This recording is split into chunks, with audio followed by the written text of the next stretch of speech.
Good morning, everyone. It's me again. Who's me, you might ask? Well, I am. I decided to go ahead and do a floppy disk special. I have a number of different sizes and formats here we're going to take a quick look at. So let's check this out. I mentioned these things before, and when I did the Commodore 64 teardown and when I did the IBM PC teardown, the original AT PC, or PCAT, whatever you want to call it, by IBM. Now, I mentioned that back in the day, in order to load a video game, you might have to insert a floppy disk and then swap the floppies. They were called floppy swapping. And they even had a thing where you could, make a flippy disk. And what they did was they put a notch on both sides there, one here, and then there would be one over here, so you could read the disk upside down, and you put another notch there, and poof, there you go. Now you have a double-sided floppy. Insert, next disk. Insert, next disk. Insert, next disk, blah, blah, blah, blah, blah. Anyways, all right. So we have those 5 1/4 floppy drives. They were essentially the same thing as an earlier floppy, which is this guy right here. That is an 8-incher. That's huge. That is massive. They're essentially the same thing as that, just scaled up. Or rather, this is scaled down from this. These things, that big one, that came out in, 1967. IBM threw those things out at the market for their mainframe computers. And, oh yeah, it was definitely a piece of work.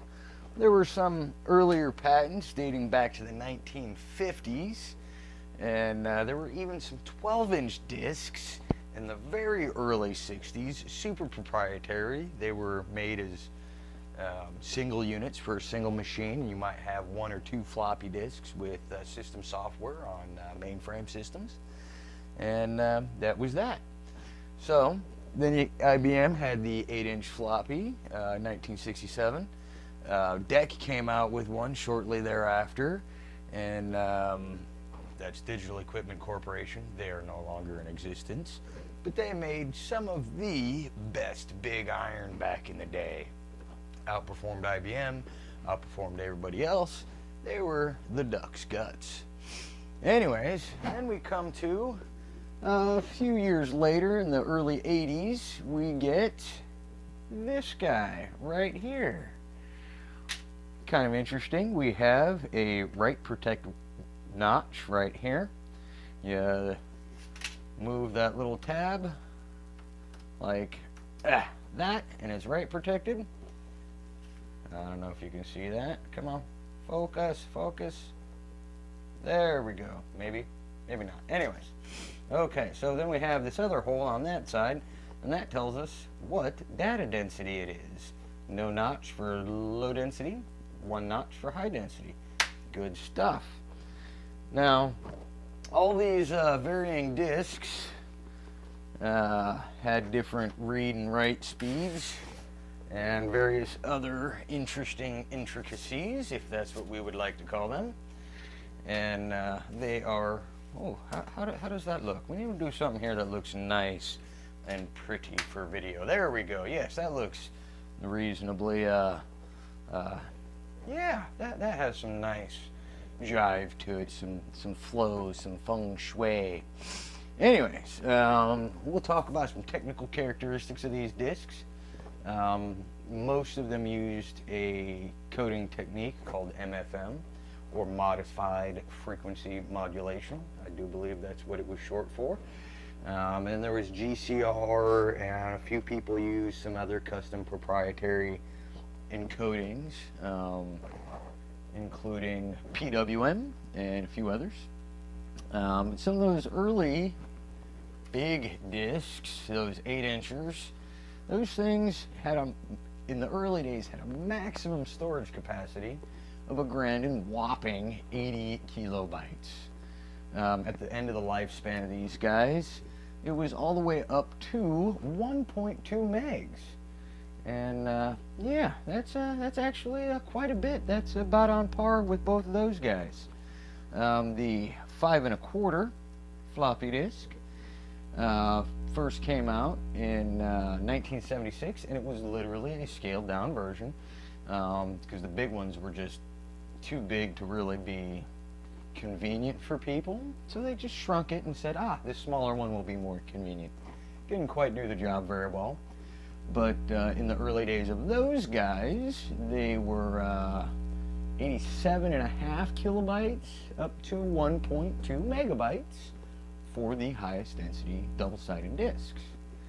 And then these guys right here, those came out with an introduction of 360 kilobytes of storage and a maximum of 1.44 megabytes of storage. The 1.44s were kind of the most common towards the end of the lifespan. There was an extended density that was 2.88 megs that was essentially the same disk, just formatted much tighter. And yeah, there's that. And then we had further development of these floppy disks, and some slightly different form factors, more or less the same as this guy, just some kind of refinements.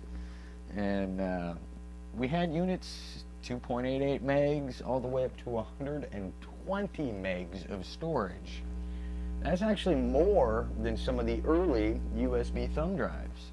But the machines that could use them were few and far between. The drives were very expensive, and they weren't really compatible either backwards or laterally with other competing high-density formats. Now, the data rates of these, or how fast they could transfer, was pretty slow. These 8-inch discs right here, maximum transfer rate on those things was 500 kilobits per second.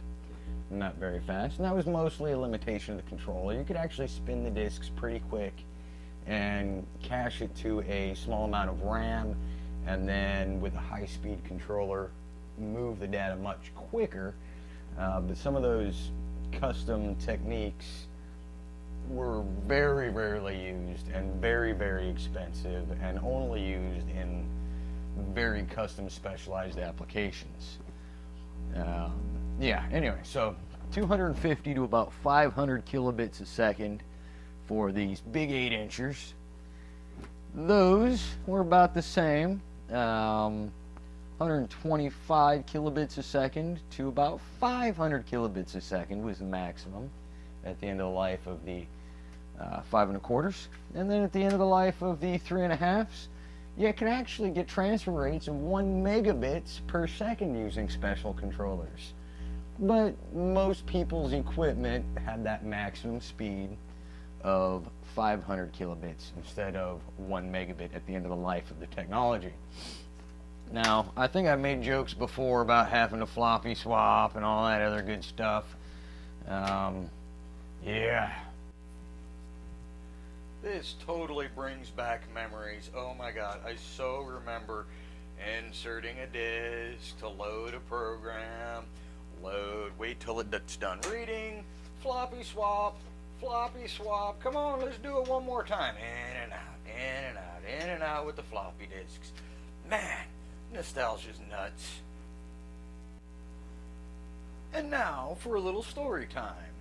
Once upon a time when I was a wee youth in high school, and I was multi-enrolled in a local community college and high school and a university all simultaneously, I had a substitute instructor at my local community college, and we were discussing floppy disks. And this discussion was about these particular floppy disks. My instructor kept telling the class that these are hard disks and the floppy disk is completely obsolete and no one will ever use floppy disks again. And I kept telling my instructor that this is not a hard disk, this is a floppy disk, and that they're named so because of the media itself. It's floppy. If you notice, This disc bends, you know, it bends, it's floppy, and it's named so because that mylar in there, that plastic, is pretty darn floppy. Now, if you look at some of these other discs, like this one, it too is floppy. Thus, it is a floppy disk.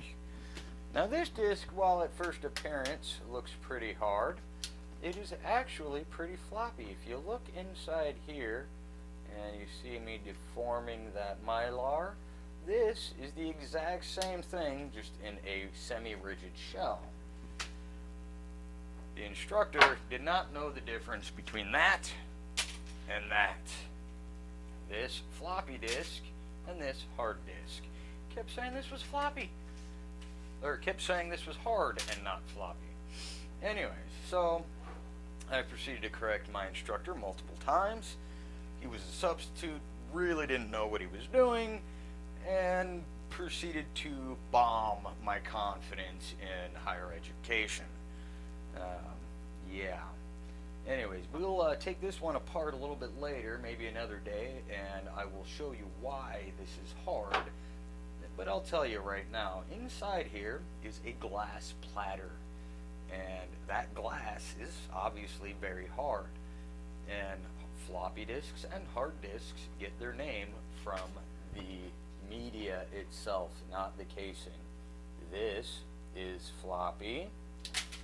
A solid sheet of glass is hard. Not that complicated. I proceeded to show my instructor in the book where he was wrong and why the definitions were, what they were.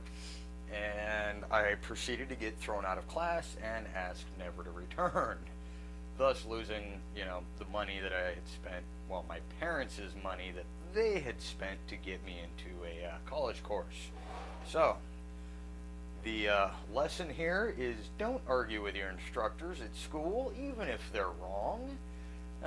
Take it to them after class, bring them your concerns, and hopefully don't waste your money or your parents' money or somebody else's money, because that's generally a bad thing.